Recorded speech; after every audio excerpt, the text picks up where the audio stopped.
Dear students, we will study the second part of the chapter, The Sound of Music. The first part we have studied about Evelyn Glennie. In the second part we will study about Ustad Bismillah Khan. So look into the textbook. Part 2, The Shehnai of Bismillah Khan. Before you read, do you know these people? What instruments do they play?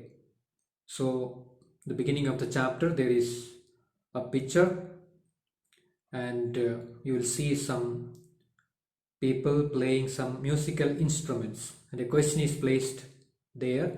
Do you know these people? If you know these musicians, then name them. And what instruments do they play?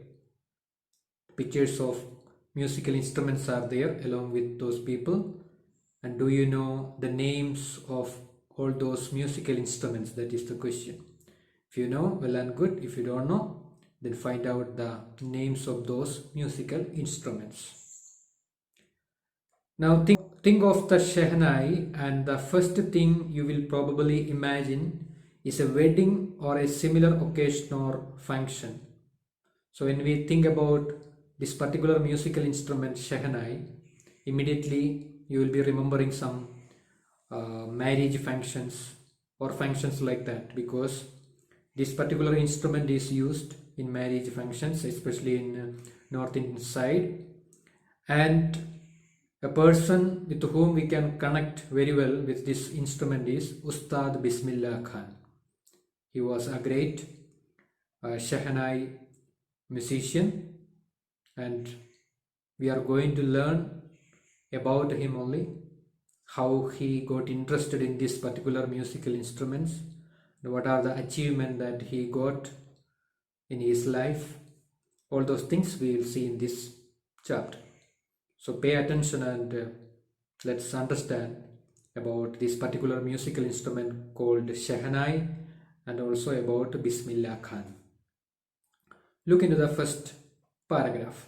The first paragraph is explaining how this particular musical instrument originated, or how Shehnai got the name Shehnai. All those things are explained in the first paragraph. So look into it. Emperor Aurangzeb banned the playing of a musical instrument called Punki in the royal residence, for it had a shrill, unpleasant sound.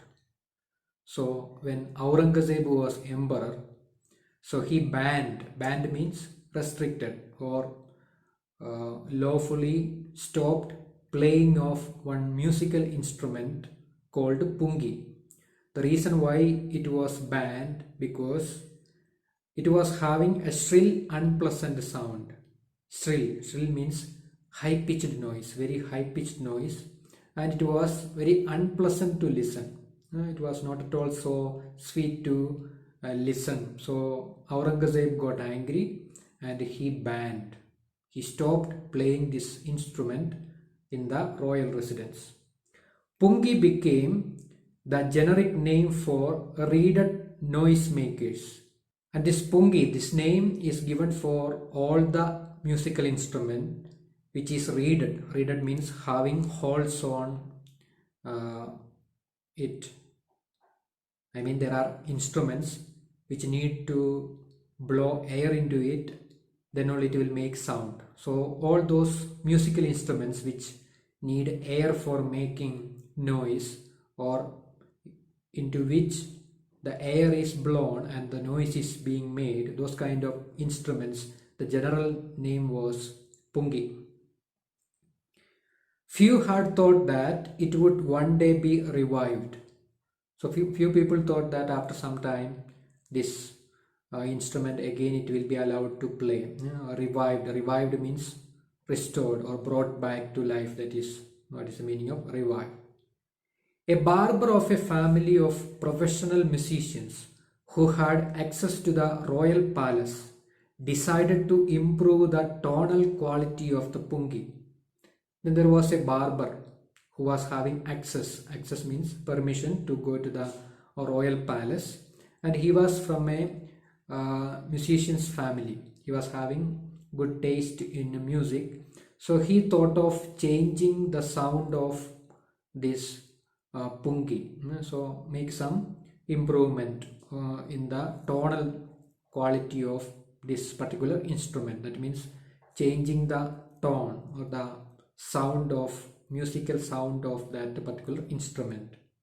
He chose a pipe with a natural hollow stem that was longer and broader than the Punki. So he collected a natural stem. So I mean stem of bamboo, something like that. He pipe like a stem he selected, and it was little bigger than the Punki, and made 7 holes on the body of the pipe, and on that pipe, that natural stem, he put some 7 holes. When he played on it, closing and opening some of these holes, soft and melodious sounds were being produced.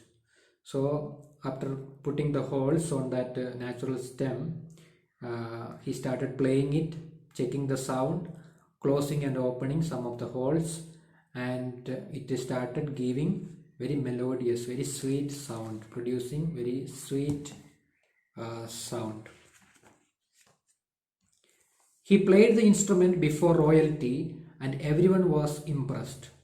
And since he was having access, permission to go to the palace, he was a barber and also he was interested in music, and he was allowed to play this instrument, new instrument which he made. He was allowed to play in the royal palace, and after listening everyone got impressed, everyone liked it. The instrument, so different from the Pungi, had to be given a new name, and this instrument was totally different in sound as well as in shape. It was different from Pungi, and they wanted to give a new name to this instrument. As the story goes, since it was first played in the Shah's chambers and was played by a Nai barber, the instrument was named the Shehnai. So, since it was first played in the palace of Shah and it was played by a barber, in Hindi barber, Nai. So they both joined this Shah and Nai and they gave the name to the instrument Shehnai. So like that only Shehnai originated, or this particular instrument got the name Shehnai. So there can be a question how Shehnai got originated or how Shehnai got the name Shehnai. Then this story you have to explain it. So hope you understood that much. Now look into the second paragraph. The sound of the Shehnai began to be considered auspicious. So slowly this instrument became popular and people started considering the sound of this Shehnai as something auspicious. Auspicious means something that brings luck or fortune. And for this reason, it is still played in the temples and is an indispensable component of any North Indian wedding. So that is the reason it has become part of temple, as well as it is an indispensable. Indispensable means which cannot be avoided, which is very much needed for any North Indian weddings. In the past, the Shehnai was part of the Naubat or traditional ensemble of 9 instruments found at royal courts. So it became part of Naubat. Naubat means 9 instruments. So in a palace, 9 instruments were considered something as a group. Traditionally it should be there like that. A rule was there. So the Shehnai was one among those 9 instruments. Till recently, it was used only in temples and weddings. The credit for bringing this instrument onto the classical stage goes to Ustad Bismillah Khan. So, till recent time, this instrument was only used for marriages and temples and so on.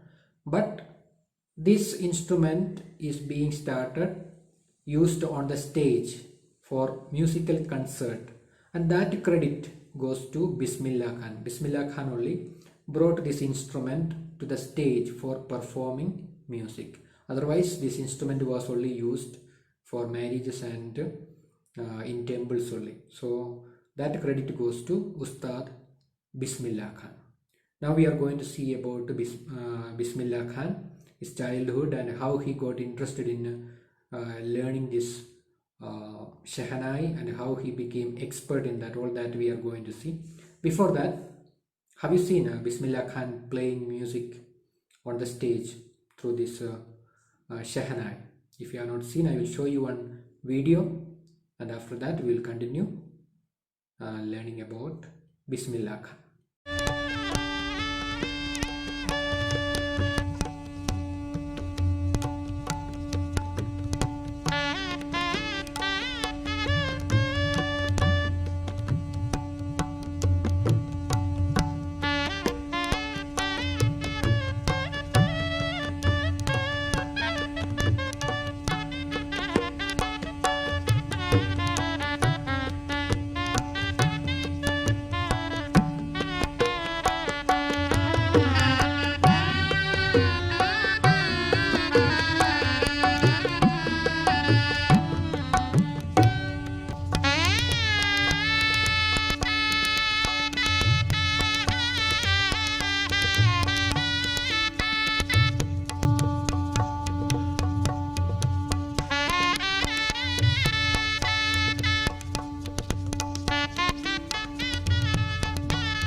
Now look at the third paragraph.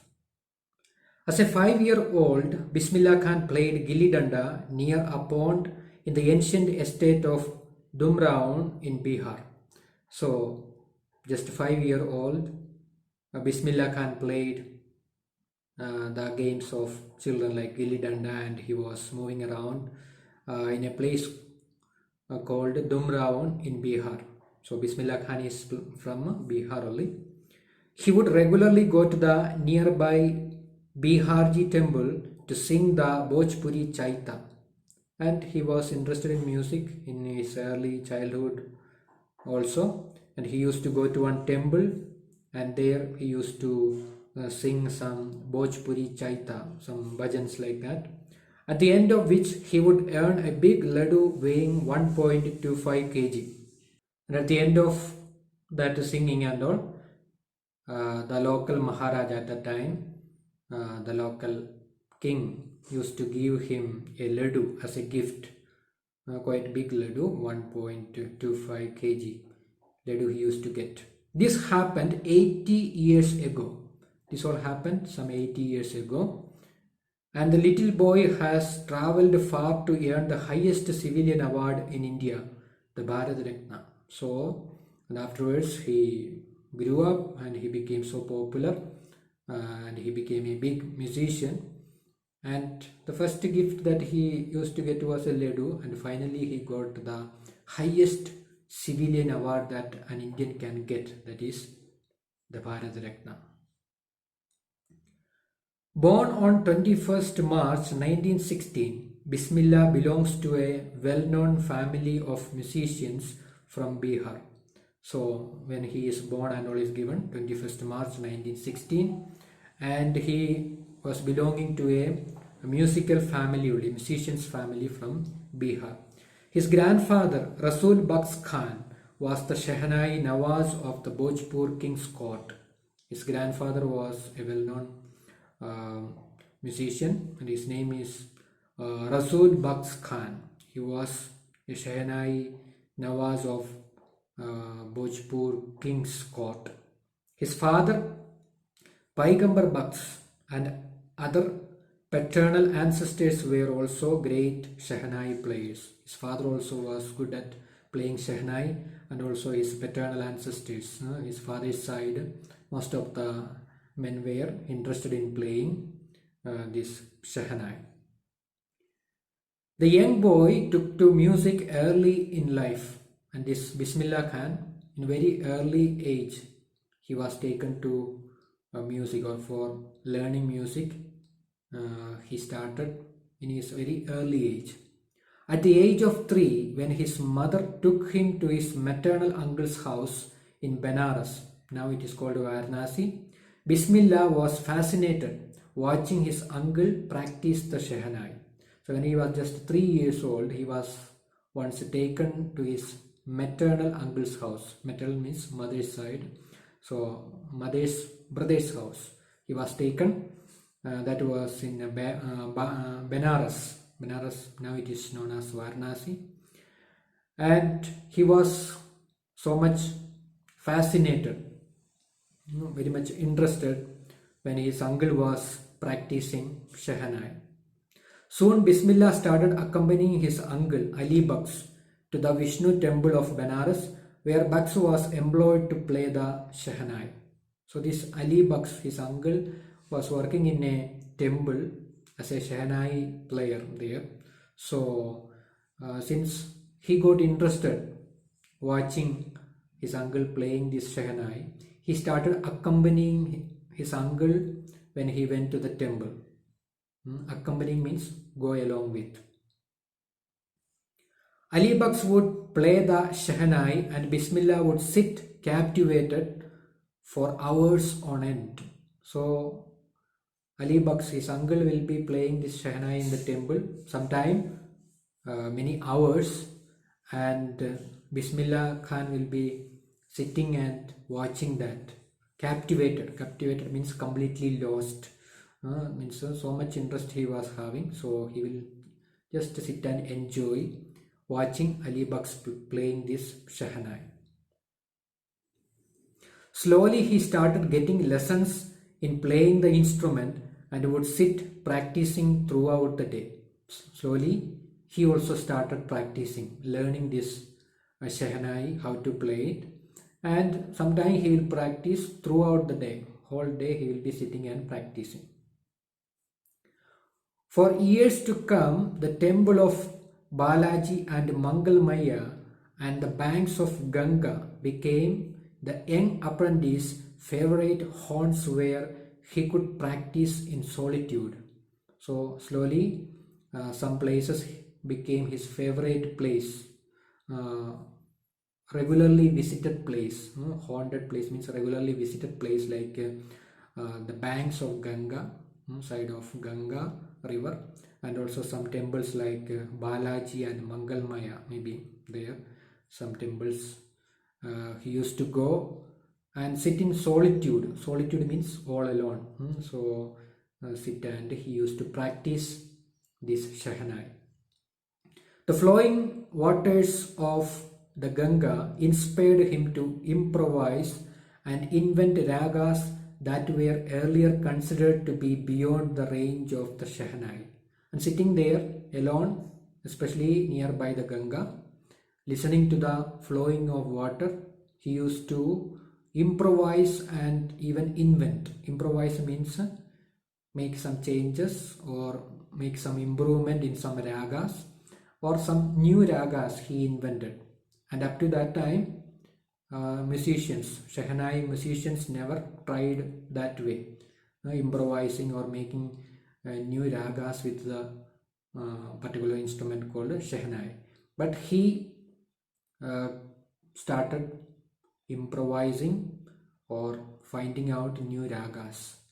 Up to that time, musicians thought that it is beyond the range of Shehnai. With the Shehnai cannot be done that kind of musical work. But sitting alone there, enjoying the flowing of water in Ganga, Bismillah Khan could improvise some ragas or invent some ragas and play those ragas with the Shehnai. So hope you understood that much. So read up to there, and the rest of the chapter we will see in the next video.